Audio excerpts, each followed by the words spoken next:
Dan Devin with the Devin team here at Keller Williams, coming to you with another episode of what you need to know this week in Denver real estate.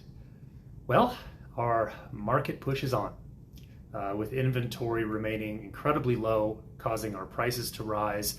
This time can really be wildly successful for some and incredibly frustrating for others. I've had many conversations over the past month with clients and future clients, and there is a bit of uncertainty as to how our market is really doing what it's doing. Thoughts that maybe this is artificial, how long can it last? Well, I can tell you that the fundamentals of what is driving our market are all the right ones based on supply and demand. That doesn't make it an easy market by any means, but fundamentally one that is growing for the right reasons, which is, I guess, what you'd like to see. So with prices increasing across the whole metro area, what's really happening is what I'm calling a redefining of the values of neighborhoods. What I mean by that is, for example, those neighborhoods that were, for example, a $400,000 neighborhood are now a $500,000 neighborhood. And more importantly, they are now having the appraisals to back that value. This obviously causes a problem with things like home affordability, but for those who plan to stay in their home, their values have risen substantially, allowing for more equity for home improvements, or importantly, more investment options. So due to high demand, I'm going to show you a few stats and charts of where we are today and ultimately what is driving this crazy market. So we'll go ahead and dig into those. Okay, so as promised, we're going to go ahead and dig into these charts and graphs that everyone loves so much and are backed by popular request here. So let's take a look at some of the numbers. I always like to start with inventory, and inventory essentially means the number of homes that are on the market. So let's get a perspective on where we sit right now. So looking back at the month of April here, we had 899 homes on the market for that month, drastically low. We should anticipate, usually at this time of year, looking at 2013 to 2019, we should have about 4,600 homes on the market at any given time. 899, 4,600, big difference. As a perspective, last year, 2020, at this same time, we had 3,900 homes on the market. Again, this is really creating that shortage that we're having with regards to just the lack of inventory, and that's what's driving the pricing. So it's not artificial, we just do not have the supply. So moving forward, I always like to then talk a little bit about that month supply of inventory. That means how long, if no new homes hit the market, how long would it take for all the homes to be gone? So looking at the all price points, I've got it broken down from 5 million and up all the way down to the low price points. But from looking at everything combined, we have 0.2 months worth of inventory on the market.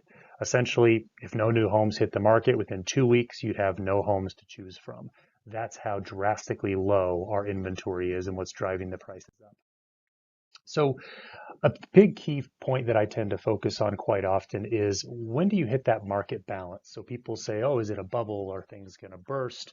Is it going to become a buyer's market? What does that look like? Well, we call that looking for a balanced market. And in a balanced market, things are relatively flat. It's not really a buyer's market. It's not really a seller's market. Everything's just kind of level. And so what would it take for us to get to that point?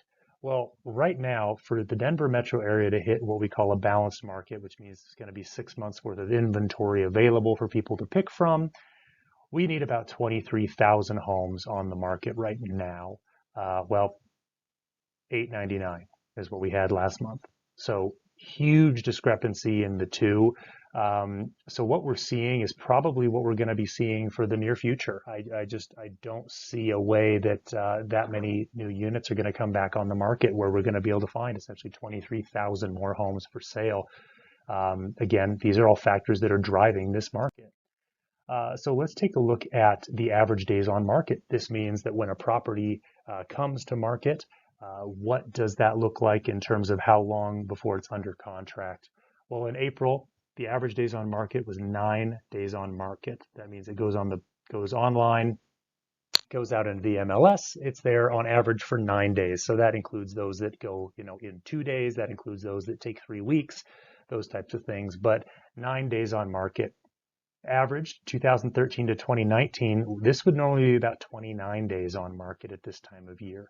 Last year was 18 days on market. So things are moving much faster than normal. due to the lack of inventory. So this feeds directly into your odds of selling, right? So if you were to list your home for sale today, what are your odds of that home actually being sold? And we're almost to 90%. Again, highest in recent history. I mean, this goes back to 2005 here. Our odds of selling are almost at 90%.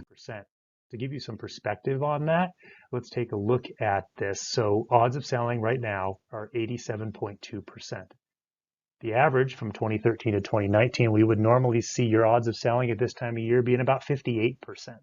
Last year, 52%, almost 53% were your odds of selling. So look at the difference there. Again, if selling your home is something that is on your mind, this is about as good of a time as has ever been in the Denver market. That's really what this is showing. So the question that a lot of people are asking, okay, well, great, if I'm going to sell my home, how much potentially more over asking am I ultimately going to get here? And that's just been continuing to go up. So this is a chart that shows the average close price to the listing price. So what's it listed at versus what it's going for. And it's continued to tick up here. But what I want to point out is this. So the average list to close price ratio is 105.5. So what does that mean? That means if you're planning on buying something in today's market, you should probably be planning on spending about 5% more than the list price in order to achieve that. Now, again, some neighborhoods are higher, some neighborhoods are lower. It's all different depending on where you're trying to buy. But the average is about 5.5% above the list price. That is what homes are going for right now across the board. So that leads right into what is the average sold price here in Denver? Well, currently, as of the end of April, $685,000 is the average sold price. The number that I really want to point out to you, though, is the year-over-year change in that list price or average sold price. Year over year, we're up 25.7% year over year. That number is just staggering. But you'll see that's what, again, is driving the market. So when people are out there saying, man, it's so tough, things are expensive, well, this is why, right here.